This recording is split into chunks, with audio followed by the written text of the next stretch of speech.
தேவனுக்கே மகிமை. நண்பர்களே, அத்தி மரத்தை கொண்டு நீங்கள் எப்படி இஸ்ரவேல் மக்களை நீங்கள் ஒப்பிட்டு சொல்கிறீங்கன்னு சொல்லி உங்களுக்கு ஒரு டவுட் இருக்கலாம். ஸோ அந்த டவுட்டை கிளியர் பண்ணுறது தான் இந்த வீடியோ, ஓகேவா? ஸோ அத்தி மரத்தை குறித்து மார்க் 11ஆம் அதிகாரம் 12ஆம் வசனத்தில் நம்ம வாசிக்கலாம்.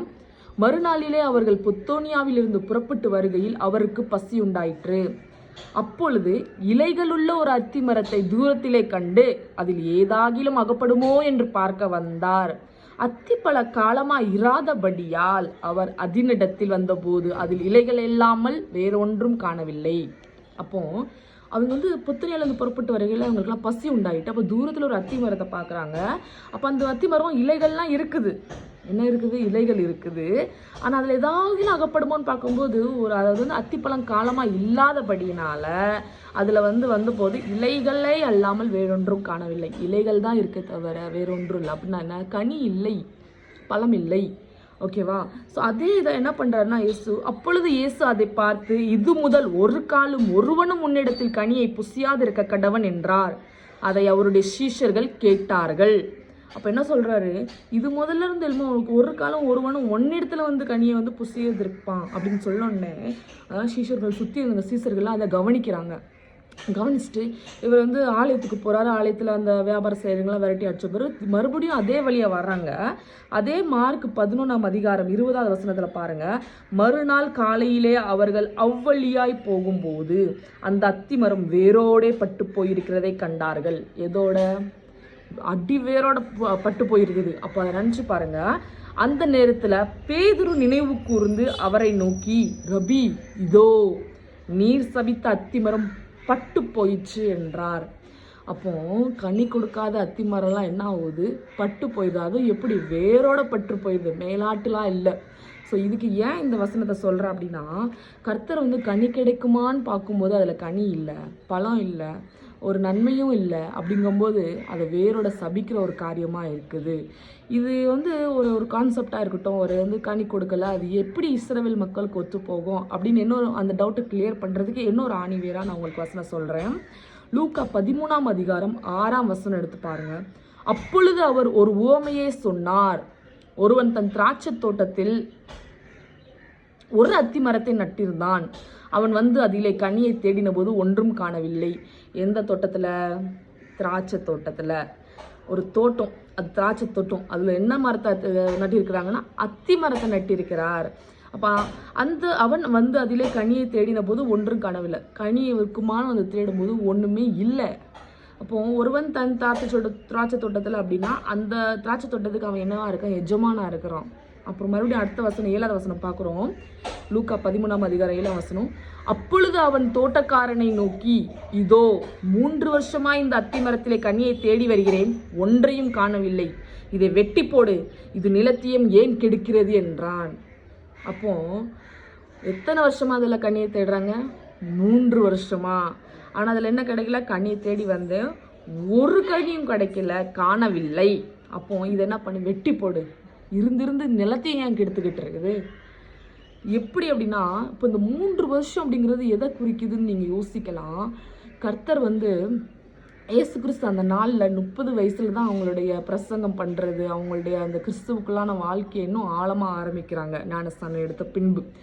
அந்த 3 வருஷத்துலையுமே அந்த இஸ்ரவேல் ஜனங்களுக்கு போதித்து நன்மை செய்து வியாதிகளை குணப்படுத்தி எல்லாவற்றையும் சரி செய்து வந்தாலும் ஆனாலும் அங்கே ஒரு நன்மையும் இல்லை. பரிசெயர் சதிசெயர் அவங்களை எப்போ காட்டி கொடுக்கலான்னு தான் அலைஞ்சாங்களே தவிர யாரும் மனம் திரும்பவே இல்லை. ஒரு கனியும் இல்லை, ஒரு நன்மையும் இல்லை. அந்த 3 வருஷமும் ஒரு நன்மையும் இல்லை. அடுத்த வசனம் வாசிக்கிறேன், 8ஆவது வசனம். அதற்கு அவன், ஐயா, இது இந்த வருஷமும் இருக்கட்டும், நான் இதை சுற்றிலும் கொத்தி எரு போடுவேன்.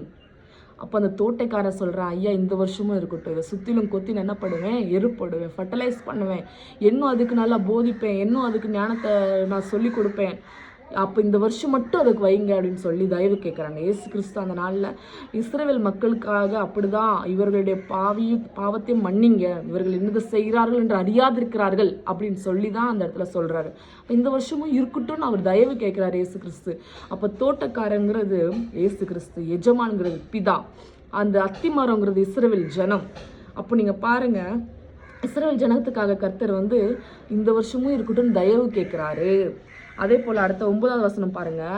கனி கொடுத்தால் சரி, இயேசு கிறிஸ்து அங்கே சொல்கிறாங்க, இந்த வருஷம் மட்டும் இருக்கட்டும், கனி கொடுத்தால் சரி, கொடாவிட்டால் இனிமேல் இதை வெட்டி போடலாம் என்று சொன்னான்.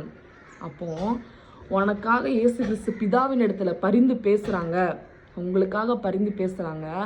ஆனால் நீங்கள் கனியே கொடுக்கல அப்படின்னா இதுதான் நடக்கும். வெட்டுண்டு அக்கினியிலே போடப்படுவாய். எப்படி நீங்கள் வெட்டுண்டு அக்கினியில், இதில் அக்கினி எழுதவே இல்லையே அப்படின்னு பார்க்கும்போது நான் உங்களுக்கு ஒரு வசனம் சொல்கிறேன். மத்தேயு 3ஆம் அதிகாரம் 10வது வசனத்தை நம்ம எடுத்து வாசிக்கும்போது, இப்பொழுதே கோடாரியானது மரங்களின் வேர் அருகே வைத்திருக்கிறது.